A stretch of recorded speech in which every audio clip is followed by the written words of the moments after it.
अभिनंदन अपार। आज मैं माता गंगा दशहरा के अवसर पर वेद माता गायत्री की जयंती जैसे पुण्यतिथि के अवसर पर आपके समक्ष, आप श्रोती दर्शकों के समक्ष अपने एक उद्देश्य और संकल्प को लेकर प्रस्तुत हूं। मैं डॉक्टर केशव कुमार सिंह, पूर्व प्रधानाचार्य और विभागाध्यक्ष इतिहास विभाग, एक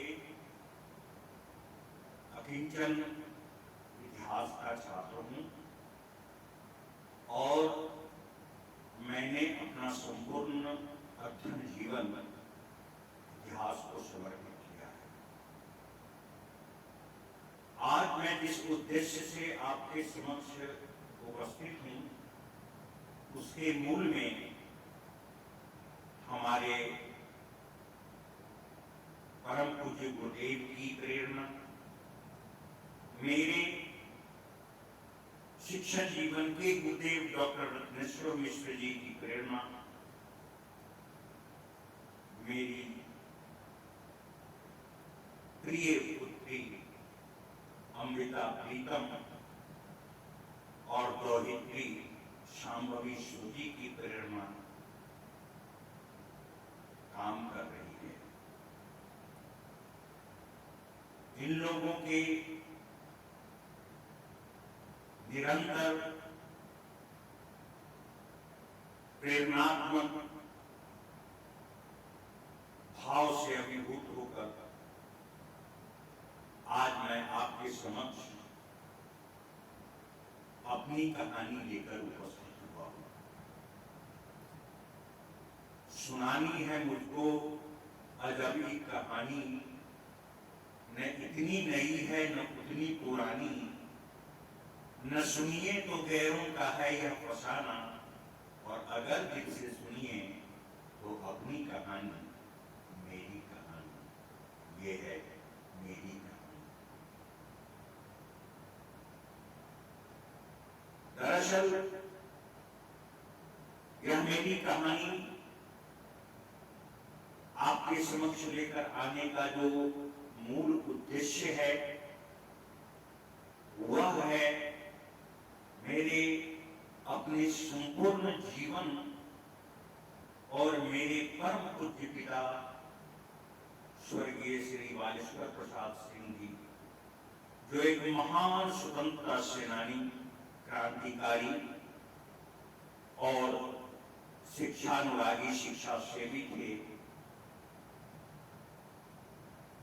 एक शिक्षक के रूप में उन्होंने समाज में जो दिया, उसी संदर्भ को और फिर उनसे मुझे जो प्राप्त हुआ उस संदर्भ को लेकर ही मैं आपके सामने प्रस्तुत हूं।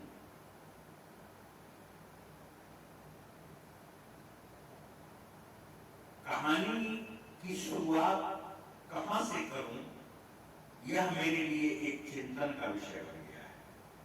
बावजूद इसके यह मेरी अंतर कामना है कि मैं कहानी की शुरुआत अपने परम पूज्य पिताजी के जीवन के प्रारंभ से करूं और इस बीच उनसे संबंध जो एक इतिहास बन चुका है, उस इतिहास को सामने आपके समक्ष लाऊं।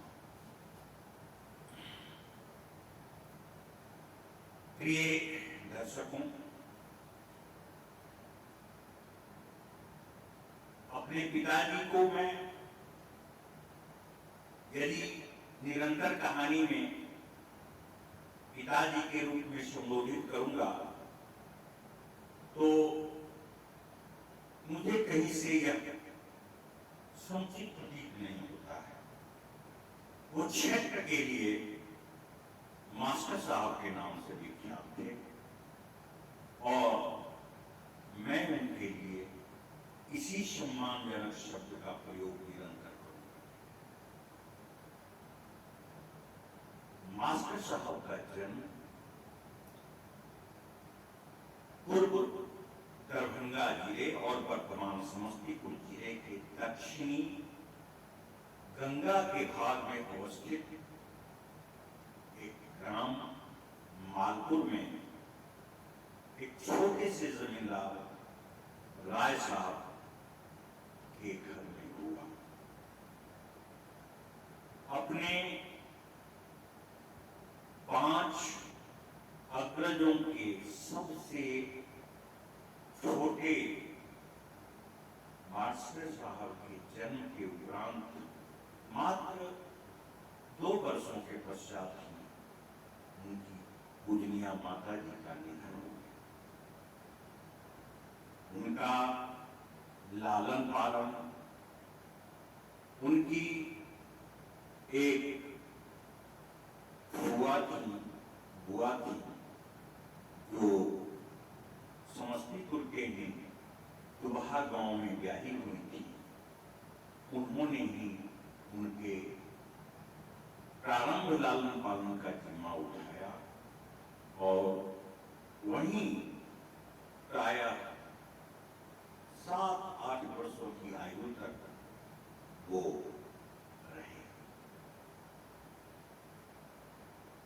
आज आप सभी जानते होंगे प्रसिद्ध चिकित्सक डॉक्टर शिवी ठाकुर इनके फुफेरे भाई लगते हैं।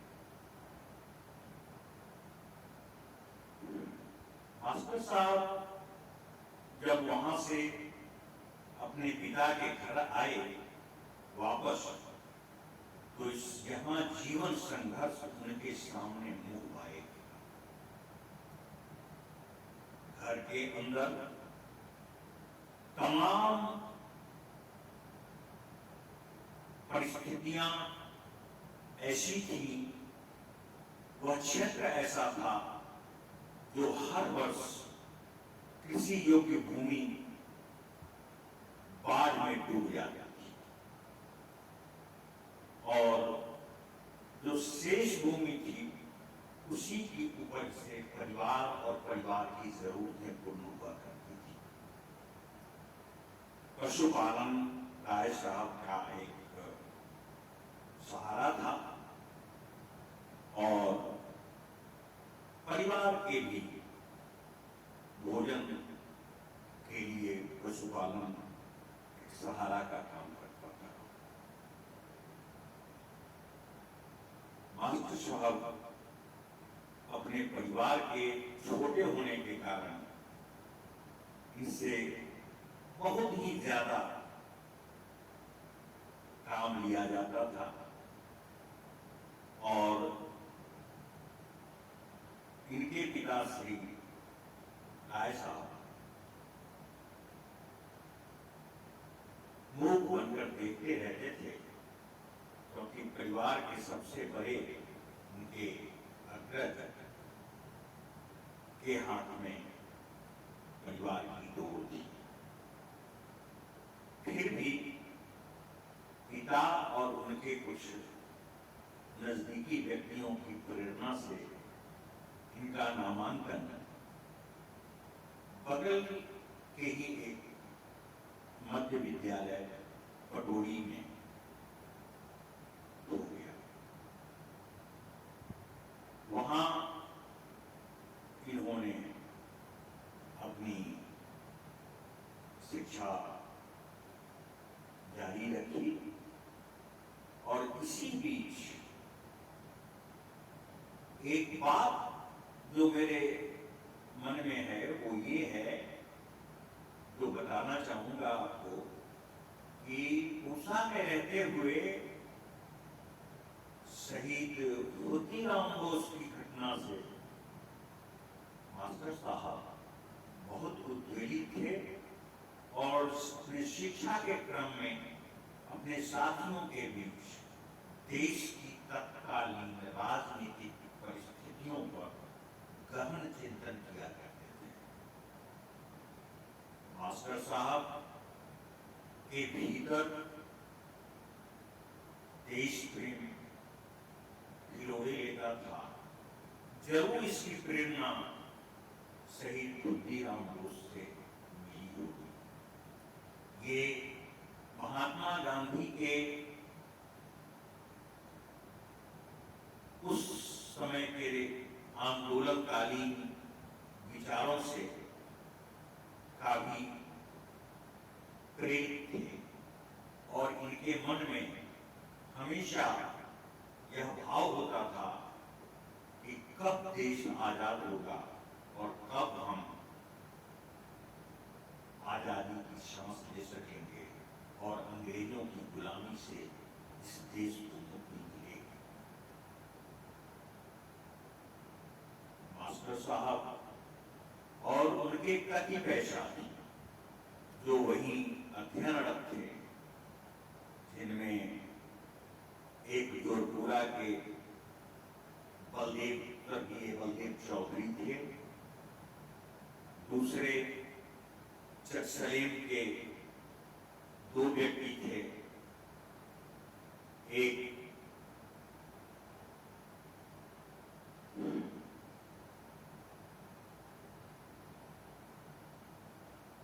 बाद में जो शिक्षा विभाग में जाकर पीईओ के पद से सेवानिवृत्त हुए और कुछ अन्य व्यक्ति भी थे इनके साथ, जिनका वैचारिक पक्ष इनके साथ मिलता जुलता था। मास्टर साहब अध्ययन, पारिवारिक क्रियाकलाप, इन सभी चीजों में पूरी तन्मयता से तल्लीन थे। जब देश में 1942 की क्रांति का बिगुल महात्मा गांधी ने छेड़ दिया, उस समय तक देश में दो विचारधाराएं काम कर रही थी। एक गांधीवादी विचारधारा और दूसरी उग्रवादी दल की विचारधारा, जो देश में क्रांति के माध्यम से आजादी प्राप्त करना चाहते थे। नेपाल की तराई, बिहार और बंगाल में ज्यादा जोर उग्रवादी आंदोलनकारियों का था और उनके कई संगठन कार्यरत थे, जिनका विवरण भी मैं आगे आपको दूंगा।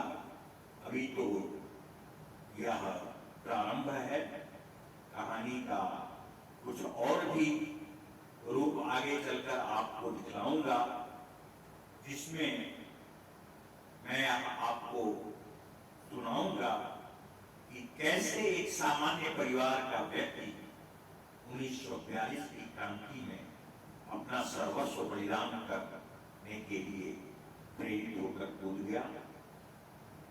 आज के लिए बस इतना ही। धन्यवाद।